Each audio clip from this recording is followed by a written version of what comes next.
Hello students, this is day 2 of the chapter Separation of Substances, and specific objectives for today's class are mixtures and separation of solid-solid mixtures. Students, solid-solid mixtures are those mixtures in which both the components are solids. In previous class we have discussed these topics: pure substances, elements and compounds, and today we will learn about impure substances, that is mixtures. The topics that we will learn today are mixtures, types of mixtures, separation of mixtures and various methods to separate solid-solid mixtures. Students, what is a mixture? A mixture is basically an impure substance, or we can say a mixture is defined as a substance which is formed when two or more substances are mixed together in any proportion or ratio. For example, when we add sand in water in any proportion, we get a mixture of sand and water. Similarly, when we add salt in water in any proportion, we get a mixture of salt and water. Other examples are, as shown here, soil is a mixture of organic matter, minerals, air and water. Salad is a mixture of different vegetables. Similarly, soup is a mixture of various components. Let us now discuss various characteristics of a mixture. The constituents or components of a mixture may be present in any proportion. Unlike compounds, in which the constituents are present in a definite proportion, like water compound, that is H2O, ratio of hydrogen atom to oxygen atom is 1:8 by mass, which is fixed. But in case of mixtures, the constituents may be present in any proportion. Next is, only physical change takes place during the formation of a mixture. Because formation of a mixture is not a permanent change. It can be reversed back. For example, when we add salt in water, we get a mixture of salt and water, and we can easily separate salt and water just by boiling or evaporation. Next is, no energy change takes place during the formation of a mixture. For example, for making salty water, we don't need to supply heat. Also, no heat is released when the mixture is formed. Next is, the constituents of a mixture can be separated by physical means. For example, mixture of sand and water can be separated by filtration. Last is, unlike compounds, a mixture does not have a fixed melting or boiling point.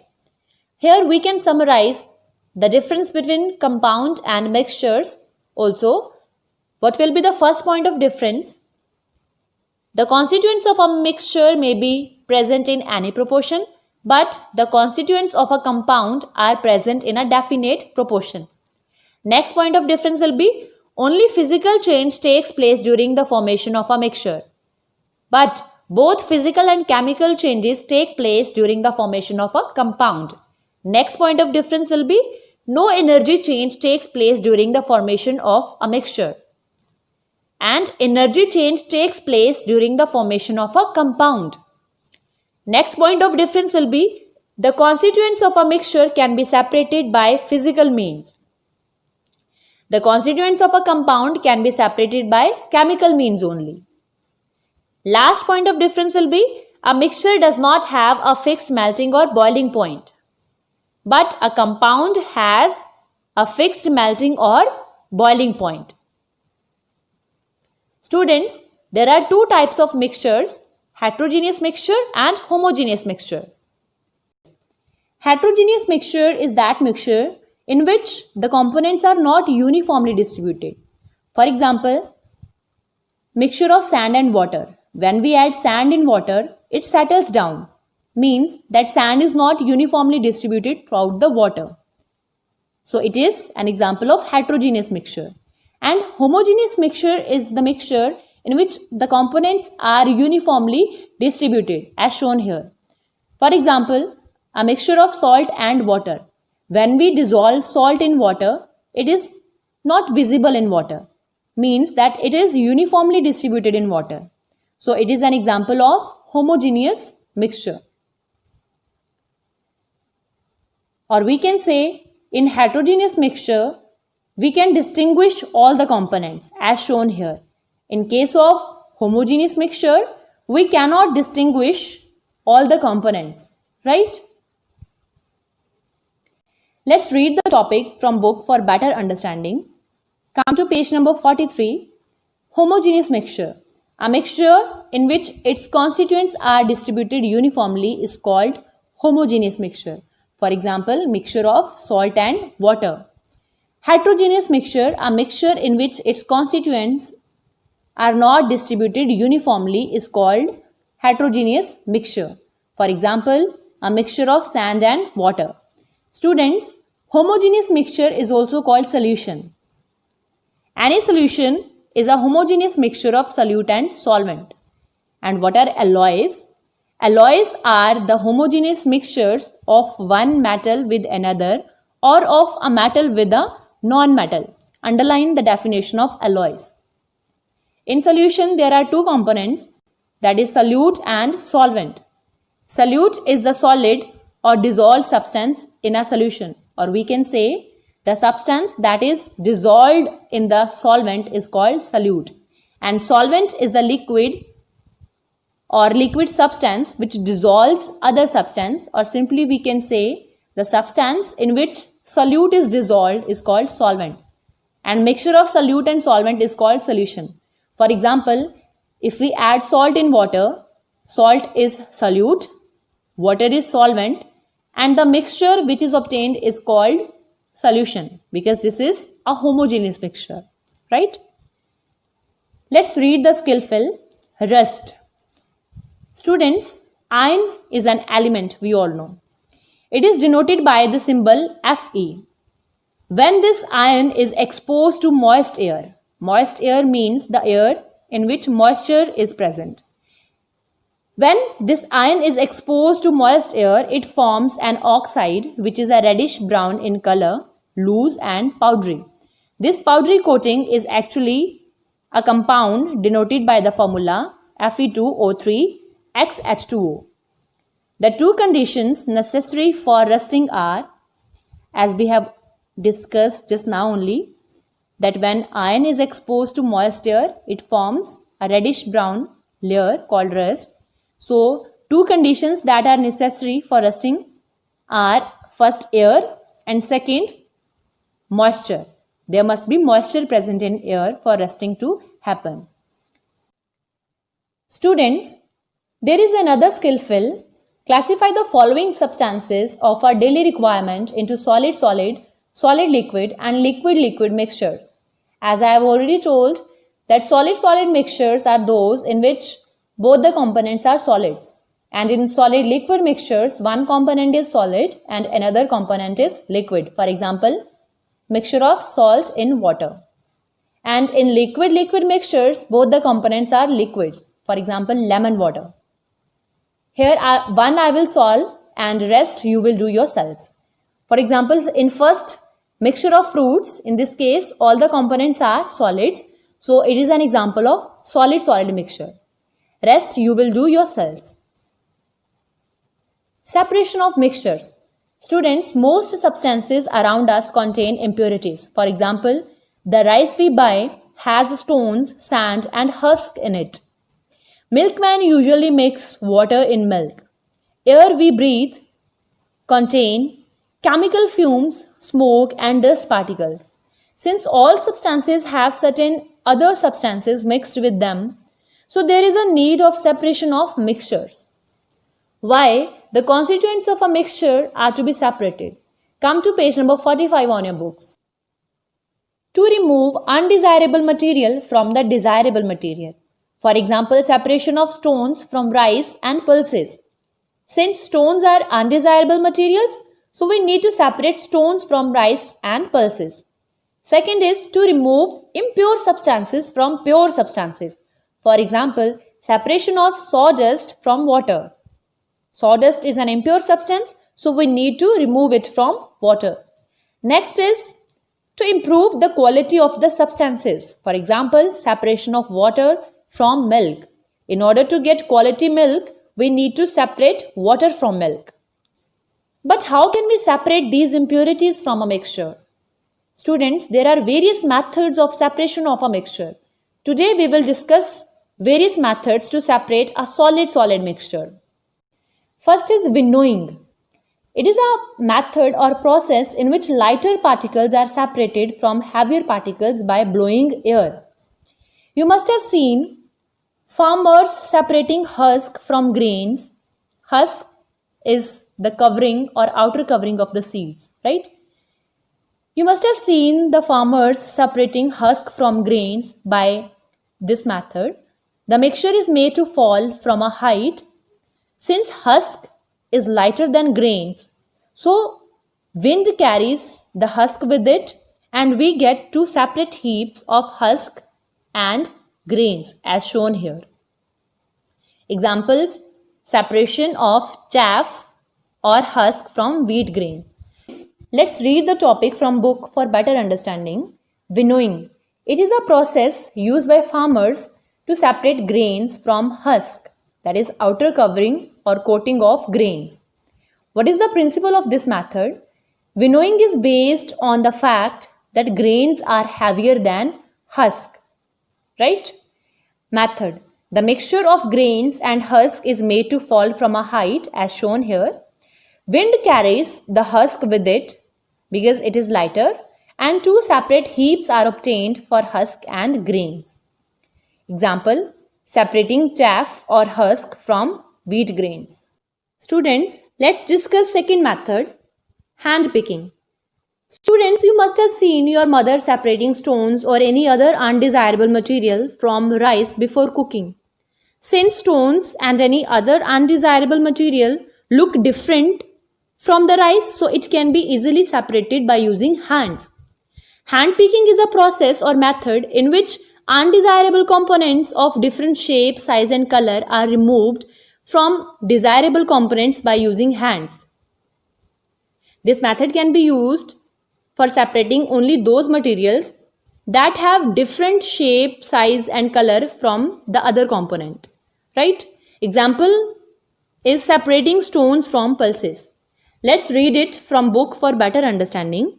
Hand picking. It is a process in which undesirable components are removed from the desired components manually, means by using hands. What is the principle of this method? It is based on the fact that one of the component of the mixture differs in shape, size or color. Let's read the method. This method is used only when any one of the component is present in small quantities and differs in color, shape or size so that it can be picked up manually. Manually means by using hands. For example, separating stones from pulses. But if stones are present in large amount, then this method cannot be employed. This method can only be employed if the undesirable component is present in small quantities, right? Next method is magnetic separation. Students, if we want to separate any iron object from garbage, we'll simply use a magnet because magnet attracts iron objects, right? Magnetic separation is a method or process in which magnetic materials like iron, steel, nickel and cobalt are separated from the mixture by using magnets. For example, separating iron from a mixture of iron and sulfur as shown here. Since iron is a magnetic material, so it will cling to the magnet. Students, let's read the topic. Magnetic separation. This method is employed to separate magnetic substances like iron, steel, nickel and cobalt from the mixture. On what principle this method is based? It is based on the property of a magnet to attract magnetic substances towards it. Method. Magnet is passed over the mixture containing iron. Since iron is a magnetic material, so all the iron particles get clinged to the magnet and impurities are left behind. For example, iron from a mixture of iron and sulfur, as we have discussed already. Nowadays, we use electromagnets also for this purpose. An electromagnet is a substance that behaves as a magnet when current is passed through it, right? Next method is sieving. Students, it is a process in which undesirable components are removed from the mixture by using sieve. This is sieve.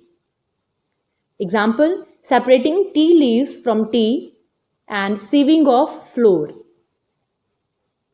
Let's read the topic for more understanding. Sieving. It is the process in which any mixture is passed through porous material. Porous material is the material that have pores. The smaller components of the mixture passes through the sieves and the bigger components are left on the sieves.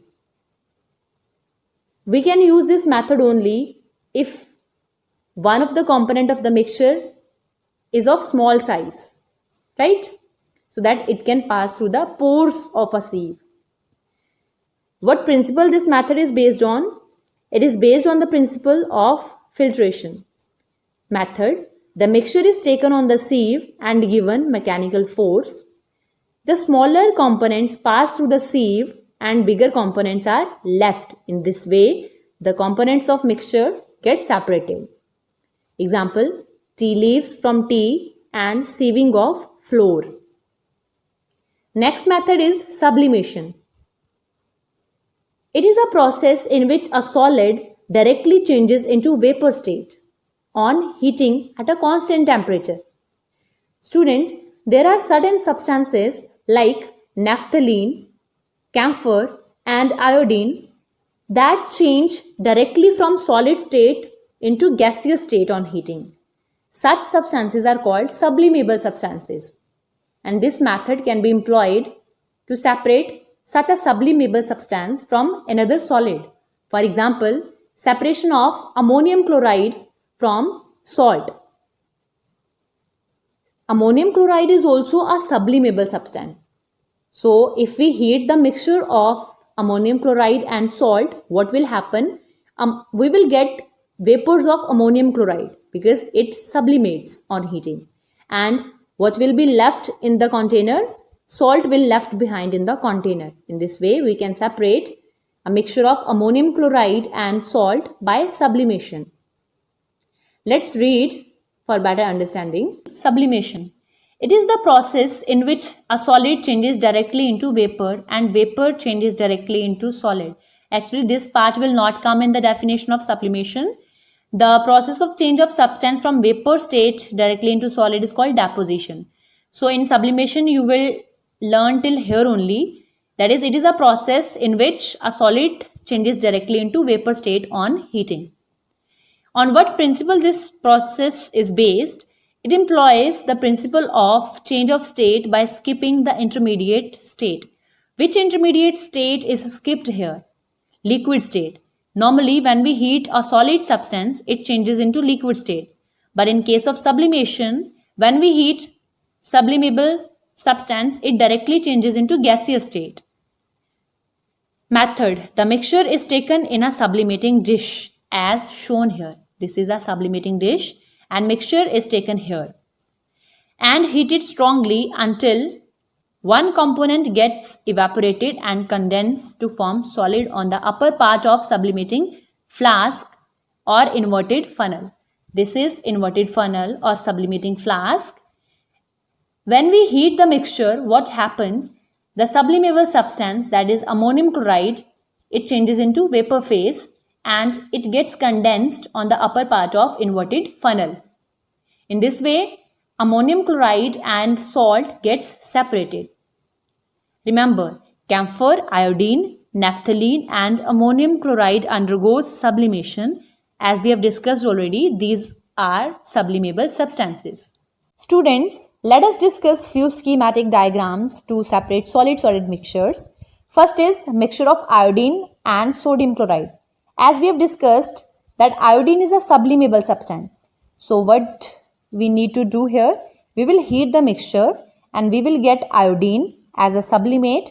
Sublimate is a solid deposit of a substance obtained after sublimation. And sodium chloride will be left behind as residue. Residue is the substance that is left behind in the container after the process of sublimation or distillation. So we will get sodium chloride as residue and iodine as a sublimate.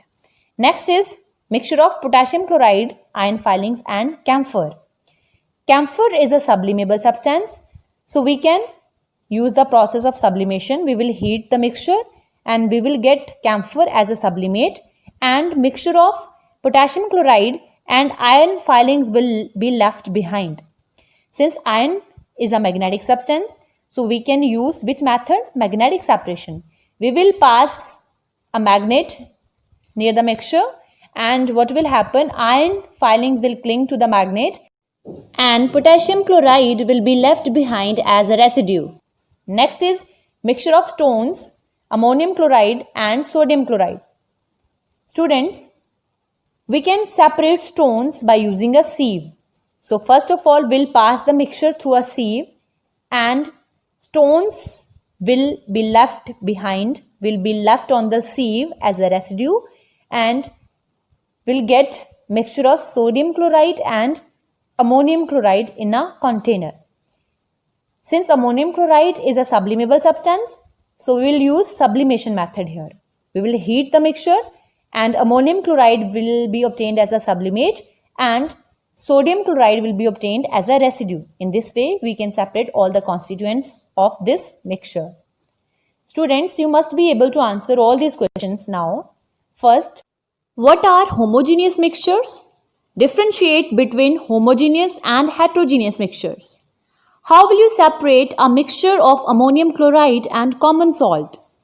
Give two differences between a compound and a mixture. How would you separate a mixture of iodine, iron filings and salt? And last question is, state the principle underlying A. sublimation, B. winnowing and C. sieving. Note down all these questions and revise properly. Thank you.